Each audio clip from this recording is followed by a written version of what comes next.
Assalamualaikum warahmatullahi wabarakatuh. Salam. Allahumma shalli ala sayyidina Muhammad wa ala ali sayyidina Muhammad.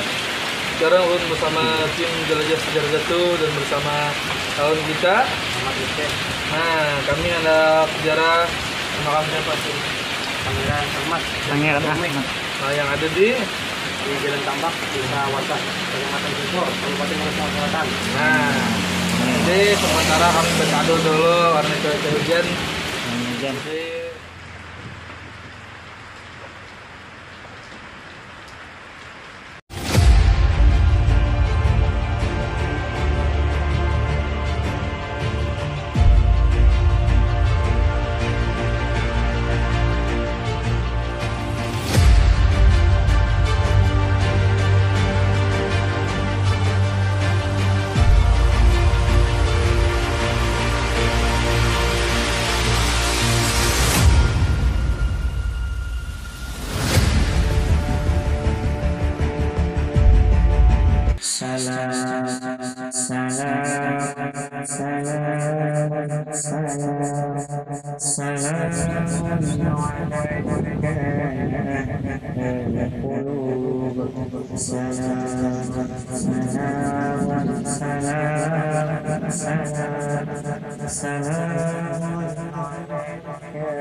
Assalamualaikum warahmatullahi wabarakatuh.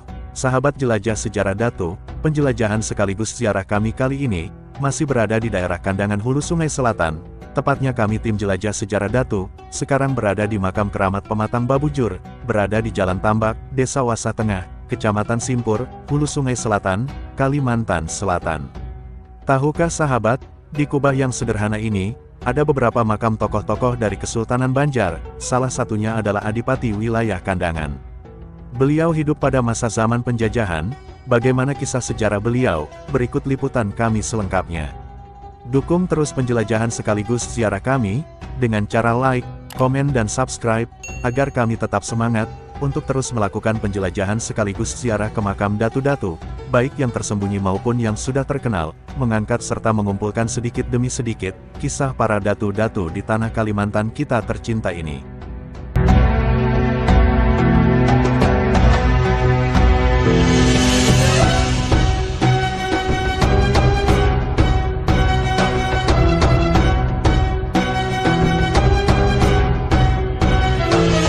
Sahabat jelajah sejarah Datu, inilah 5 nama tokoh-tokoh yang bermakam di kubah Jalan Tambak ini.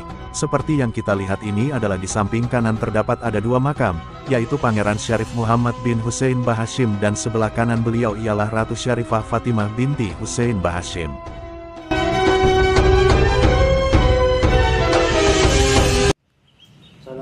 Ya sada minar rahman yarzakum ibadallahi jinakum kasatnakum talabnakum. Salamullah ya sada minar rahman yashakum ibadallah jinakum kasatnakum talabnakum.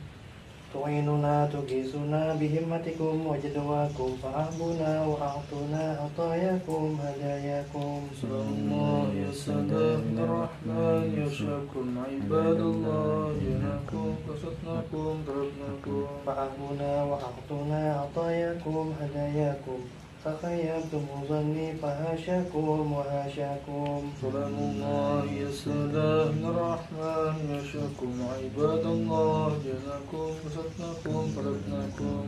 Fakumu washfa'u fina ila rahmani maulakum. Hasanafza hasanukta mazaya min mazayakum. Salamullah ya sada minar rahman yashakum ibadallah jinakum kasatnakum talabnakum. Hasanafra asa rahmata bishana wa tabshakum. Salamullahi hayyakum wa ainullahi tar'akum. Salamullah ya sada minar rahman yashakum ibadallah jinakum kasatnakum talabnakum. Wa sallallahu maulana wa sallam ma atainakum alal mukhtari syafi'ina wa munqidina wa iyyakum. Salamullah ya sada minar rahman yashakum ibadallah jinakum kasatnakum talabnakum. Al-Fatihah.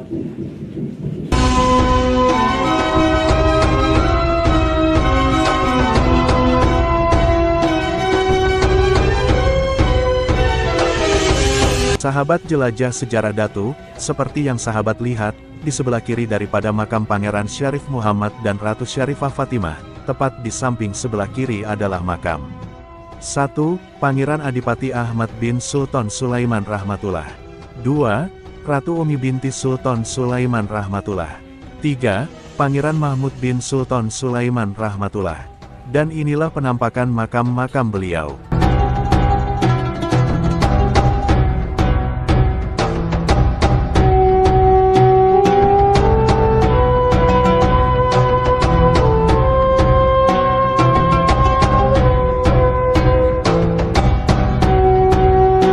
Sahabat jelajah sejarah Datu, berikut sejarah singkat daripada Pangeran Adipati Ahmad yang terpampang di dinding kubah ini. Kami akan membacakan riwayat singkat beliau.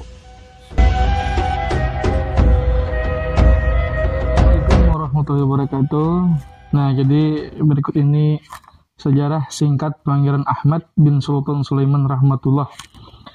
Sidin Pangeran Ahmad ialah seorang adipati di wilayah Kandangan, tepatnya yang nama ibundanya bernama Nyai Siti Gading, yaitu salah satu istri Sultan Sulaiman Rahmatullah, Sultan Banjar ke-13 yang berada di Kandangan.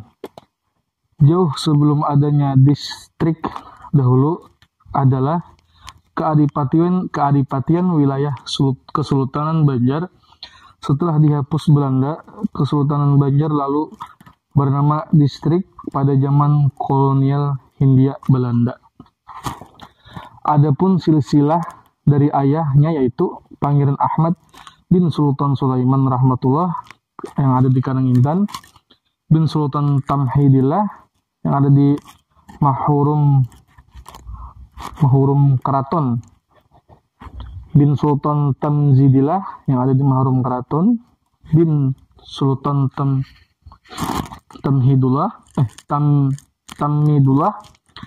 yang ada di Marhum Keraton, bin Sultan Tamlilullah yang ada di Marhum Keraton, bin Sultan Saidullah Marhum Keraton, bin Sultan Inayatullah yang ada di Sungai Kitano, bin Sultan Musta'in Billah yang ada di Tangkas, bin Sultan Hidayatullah yang ada di Queen, bin Sultan Rahmatullah yang ada di Queen, bin Sultan Suryansah yang ada di Queen Banjarmasin. Adapun saudara sebapa yaitu Sultan Adam Al-Wasikubillah, Pangeran Husain Mangkabumi Nata, Ratu Haji Musa atau Ratu Salamah, Pangeran Perbatasari, Pangeran Sungging Anum, Ratu Kertasari, Pangeran Tahmid, Pangeran Mahmud, Pangeran Kusairi, Pangeran Hasan, Ratu Marta, Pangeran Muhammad, Pangeran Ahmed, Pangeran Wahid, Pangeran Kusairi, Pangeran Hasan, Pangeran Tosin, sama kan? Oh ya, Pangeran Hasan, Ratu Marta, Pangeran Muhammad, Alhamdulillah. Seperti Pangeran Tosin, Pangeran Singosari atau Adipati Kalwa, Pangeran Dipata atau Adipati Barabai, Pangeran Hamim, Pangeran Fadil, Pangeran Kasir. Adapun saudara sebapak seibu yaitu Pangeran Berahim Wijaya Kesuma, Ratu Umi, Ratu Mas'ud. Pangeran Ahmad mempunyai salah satu seorang guru yaitu Pangeran Haji Mufti Ahmad bin Syekh Muhammad Arsyad Al-Banjari. Selain seorang guru, beliau juga kakek dari istrinya bernama Umi Kalsum binti Haji Muhammad Sa'ad Khotib, yang mana silsilah istrinya bertemu dengan Sultan Tamjidillah. Istri Pangeran Ahmad atau Umi Kalsum masih keluarga besar Kesultanan Banjar karena Haji Muhammad Said Khotib sepupu 3 kali dengan Pangeran Ahmad, yaitu Pangeran Ahmad menikahi Umi Kulsum, paranah keponakan. Pangeran Ahmad mendapatkan tugas oleh ayahnya menjadi adipati di daerah Kandangan bersama Ratu Umi atau istri Pangeran Syarif Husain bin Awad Bahashim serta saudara-saudari lainnya. Adapun Pangeran Mahmud mendapatkan tugas sebagai penasihat atau wakil adipati Kandangan Kesultanan Banjar yang nama makam Pangeran Mahmud bin Sultan Sulaiman rahmatullah tidak jauh dari makam Pangeran Ahmad dan Ratu Umi. Dan ada juga anak-anak Pangeran Ahmad dengan Umi Kulsum. Pertama Pangeran Muda atau Gusti Kacil, yang kedua Pangeran Nuh, yang ketiga Ratu Sari Kesuma. Pangeran Ahmad wafat pada hari Sabtu 13 Rajab 1239 Hijriah bertepatan 13 Maret 1824 Masehi dan dimakamkan di Alkah Keadipatian Kandangan Kesultanan Banjar yang sekarang bernama Desa Wasah Tengah, Kecamatan Simpur, Kabupaten Hulu Sungai Selatan. Setelah wafat Pangeran Ahmad, istrinya atau Umi Kulsum pulang ke kampung halamannya. Di dalam pagar Martapura menemui ibu serta saudara-saudarinya. Setelah 9 tahun wafat Pangeran Ahmad, Umi Kulsum wafat di dalam pagar Martapura dan dimakamkan di Kelampayan.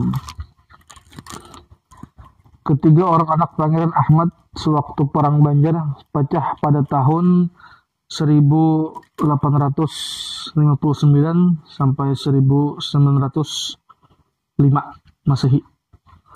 Pada pertempuran di Martapura itu, Pangeran Muda atau Gusti Kacil selaku pimpinan wilayah dengan gagah beraninya berhadapan dengan Belanda. Berbekal strategi tempur, ilmu bela diri yang ia kuasai, Pangeran Muda mengamuk bersenjatakan sebilah keris peninggalan pada tuannya Ratu Putri Junjung Buih. Pada peristiwa tersebut banyak pasukan komponi Belanda menjadi korban. Belanda marah sehingga keluar perintah tangkap untuk Pangeran Muda. Namun usaha Belanda untuk menangkap Pangeran Muda tidak pernah berhasil. Tak kurang akal, Belanda membuat sayembara siapa yang bisa menangkap Pangeran Muda dalam keadaan hidup atau mati akan mendapat hadiah sebanyak 250 itu apa?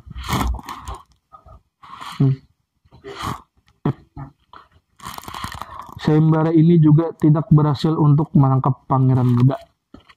Komponi Belanda mendengar kabar bahwa satu-satunya orang yang mampu menangkap dan menaklukkan ilmu Pangeran Muda adalah seorang ulama yang berilmu tinggi, yakni Datu Landak. Nama asli Datu Landak adalah Syekh Muhammad Apib, buyut dari Syekh Haji Muhammad Arsyad Al-Banjari atau Datuk Kelambayan. Maka diundanglah Datu Landak untuk menghadap komponi Belanda. Namun Datu Landak menolak bertemu Belanda. Sebelumnya berita diburunya Pangeran Muda oleh Belanda telah sampai di telinga Datu Landak, dan ini sangat bertentangan sekali dengan Datu Landak. Tidak kompromi untuk komponi Belanda bagi Datu Landak. Selain itu, di belakang Pangeran Muda untuk melawan komponi Belanda bagi Datu Landak. Selain dari itu, di belakang Pangeran Muda untuk melawan komponi Belanda tidak lepas dari peran dan bantuan Datu Landak. Apalagi antara Datu Landak dan Pangeran Muda masih memiliki hubungan keluarga. Datu Landak adalah sepupu Pangeran Muda dari pihak ibu. Dengan latar belakang di atas, tidak mungkin bagi Datu Landak menangkap Pangeran Muda untuk diserahkan kepada Belanda. Hasil musyawarah antara Datu Landak, Pangeran Muda, pihak keluarga, dan perangkat kesultanan, maka diambil keputusan bahwa Pangeran Muda harus meninggalkan Banjar demi keselamatan dirinya dan menghindari dari pertumpahan darah yang lebih banyak. Para keluarga Kesultanan Banjar dan ulama Kesultanan Banjar ditangkap dan diasingkan keluar perahu Kalimantan. Salah satu bangsawan yang diincar Belanda adalah Gusti Kacil atau Pangeran Muda yang merupakan seorang panglima perang untuk wilayah Martapura. Atas desakan dan saran ulama di Martapura, Pangeran Muda yang ditemani Datuk Landak, dan akhirnya pada tahun 1864 empat orang putra putri terbaik benua meninggalkan Banjar, yaitu Pangeran Muda, Datuk Landak, Pangeran Nuh, dan Ratu Sarikusuma. Sewaktu meninggalkan Banjar, Pangeran Muda, Datuk Landak, Pangeran Nuh, dan Ratu Sarikusuma mengarungi lautan memakai sampan. Di lautan sampan mereka pecah. Dua orang akhirnya terdampar di Banten, yakni Pangeran Nuh dan Ratu Sarikusuma, sedangkan Datuk Landak dan Pangeran Muda terdampar di Montok, Pulau Bangka pada tahun 1864. Sejak itu mereka bahu-membahu menyebarkan Islam di kalangan masyarakat Pulau Bangka, dari rumah ke rumah dan dari kampung ke kampung. Lambat laun sistem pengajian dari kampung ke kampung perjalanan pada tahun 1898. Datuk Landak kembali ke tanah Banjar pada tahun 1897. Datuk Landak membangun Masjid Al-Qormah Martapura, sementara Pangeran Muda memilih bermukim di desa Kota Waringin. Pangeran Muda wafat dan dimakamkan di Kota Waringin, Bangka pada tahun 1906.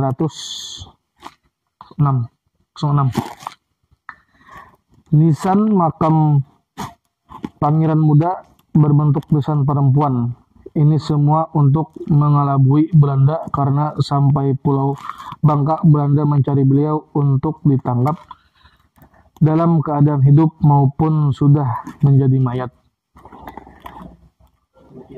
Demikian riwayat singkat Pangeran Ahmad bin Sultan Sulaiman Rahmatullah, yang nama beliau adalah Adipati Wilayah Kandangan. Semoga sejarah singkat ini bisa diambil hikmah dan manfaatnya untuk diketahui sejarahnya.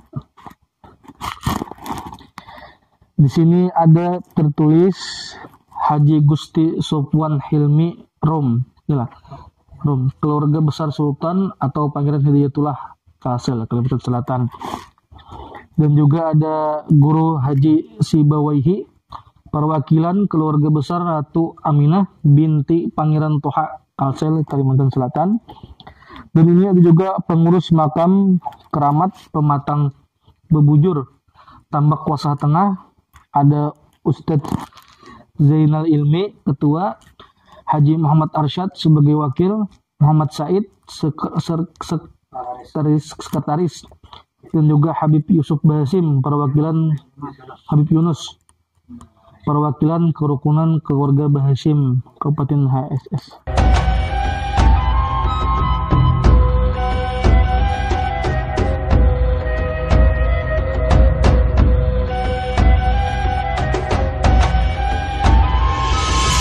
Sahabat jelajah sejarah Datu, nantikan episode-episode selanjutnya. Dukung terus penjelajahan sekaligus ziarah kami dengan cara like, komen, dan subscribe. Mudah-mudahan kami terus istiqomah mencari dan menelusuri kisah para datu-datu di tanah Kalimantan. Jelajah sejarah Datu, 1001 kisah datu-datu, habaib, ulama di Kalimantan. Mengambil berkah dari cerita yang ada, mengupas dari sisi yang berbeda. Wassalamualaikum warahmatullahi wabarakatuh.